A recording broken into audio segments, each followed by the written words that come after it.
Bagaimanakah seorang pemimpin yang mana bila mana seorang rakyat nak menyuarakan sesuatu pandangan, memberikan satu perkongsian pengalaman, nasihat.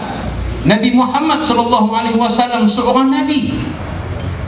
Bila datang dalam perang Badar, ada seorang sahabat Nabi tanya Rasulullah, "Ya Rasulullah, adakah kita berada di sini ini merupakan wahyu daripada Allah ataupun pendapat kamu ya Rasulullah?" Apa kata Rasulullah? Rasulullah tak kata, "Hang siapa? Aku Nabi, hang siapa?" Hang jauh. Rasulullah tak kata, "Hang siapa? Aku menteri besar." Rasulullah tak kata. Tapi Rasulullah kata, "Ini hanyalah pandanganku."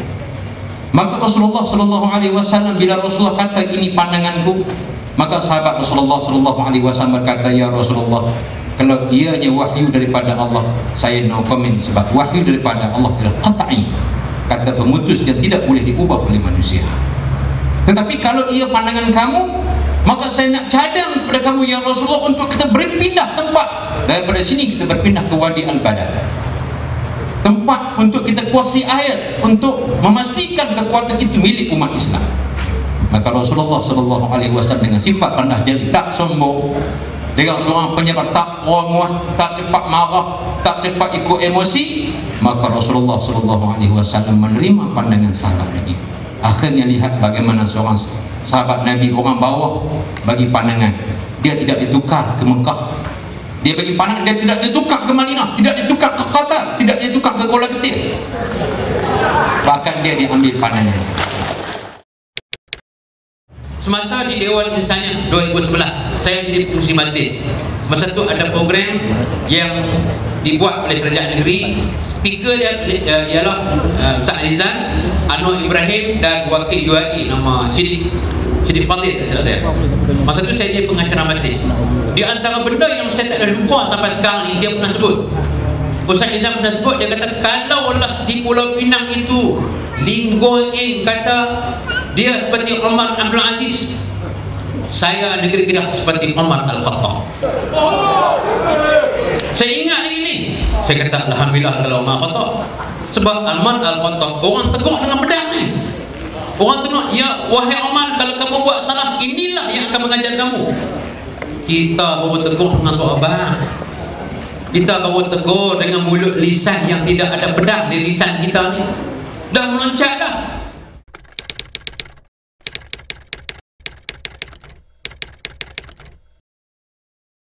Sebab itu tuan-tuan dan puan-puan, kalau tuan-tuan perasan 2011 berlaku demonstrasi, pelajar sudah berdemo 3 kali demonstrasi berlaku pada bulan 1, bulan 4 dan bulan 7. 3 kali pelajar berdemo tuan-tuan. Pelajar dia bukan ada kepentingan apa, aku nak naik gaji ke 13%, bonus tak dapat, gaji pangkat tak naik, tak ada kepentingan. Kenapa pelajar berdemonstrasi? Kalau tuan-tuan nak tuduh kami bercakap dengan sebab ada kepentingan, tuan-tuan boleh tuduh, tetapi pelajar tidak ada kepentingan. Akhirnya pelajar yang menegur Ustaz Azizan dalam paper sinar ketika itu, 3 orang pelajar, seorang orang Selangor, seorang orang Perak, seorang orang Kelantan, masuk seorang sinar tegur, minta MD tolong turun padang. Rupa-rupanya Ustaz Azizan tak ada tegur, budak-budak tegur dia, tak boleh. Akhirnya tuan-tuan dan puan-puan, apa jadi?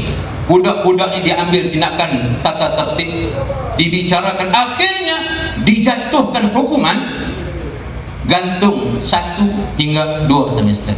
Saya kata kepimpinan apa ni? Dulu hang marah orang ambil tindakan, hampa pergi demonstrasi Persib, hampa demonstrasi ISC, hang marah orang ambil tindakan pada pegawai kerajaan yang turun berdemo. Sekarang bila orang demo pada kerajaan Ustaz Izan, kenapa ambil tindakan? Ini persoalan yang kita boleh timbul tuan-tuan dan puan-puan. Akhirnya yang kita paling malang sekali, MB Kedah ambil Kapal Singh sebagai lawyer misalnya. Kapal Singh siapa tuan-tuan? Dia di antara orang yang paling anti Islam.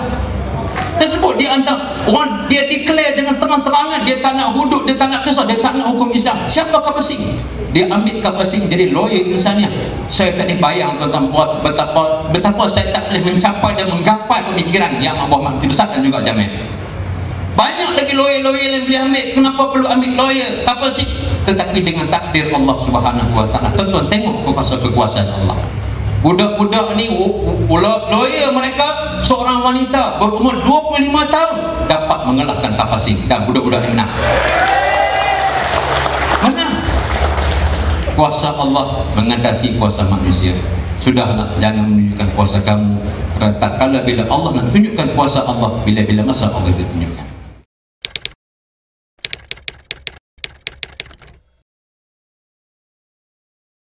Saya nak minta SPRM mempercepat kesiasatan terhadap penyalahgunaan wang oleh Datuk Jamil. Kita ada bukti, dan bukti saya telah berikan semuanya kepada SPRM. Dan pada sama juga, kalau malam ini ada wakil dari Juru Audit Negara, saya minta Jabatan Audit Negara tolong masuk audit semua wang insannya. Kerana wang insannya adalah wang rakyat, wang yang diberikan oleh kerajaan negeri, wang rakyat. Tolong masuk audit wang rakyat. Sebab itu Datuk Jamil pernah diarahkan oleh mesyuarat Esko kerajaan negeri untuk membentangkan laporan pentadbiran dan laporan kewangan dalam mesyuarat Esko. Esko dah panggil, bentang laporan kewangan, bentang laporan pentadbiran, sebab nampak wara sangat. Akhirnya Datuk Jamil tak masuk Esko. Datuk Jamil tak bentang dalam Esko. Dia tak berani bentang. Dia tak bentang. Sehingga kan mesyuarat Esko yang patut ada hari Rabu tidak dibuat hari Rabu sebab Datuk Jamil tak bersedia untuk membentang. Ditunda pada hari Ahad. Ini tuan-tuan tak percaya, tuan-tuan dirujuk pada Esko Kerajaan Negeri. Jadi bila dipanggil masuk dalam mesyuarat Esko tak bentang, tuan-tuan boleh fikir kenapa tidak dibentang dalam mesyuarat Esko. Saya tak mau kata apa, tuan-tuan fikir sendiri. Kenapa takut kalau tak buat salah? Kenapa takut kalau pengurusan kewangan dia betul? Terus saya kata dalam statement saya, kalau tak betul statement saya, sila saman saya. Kalau statement saya tak betul, saya kata pada MB, sila saman saya.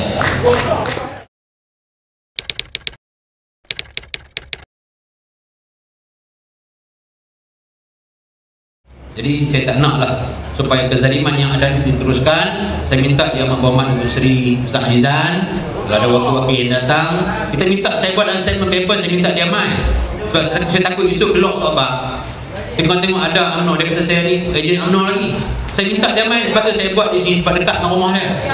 Jadi kalau esok masuk lagi ejen UMNO, saya tak tahu nak jawab apa nak. Saya kata dah ni berhenti jadi MP lah.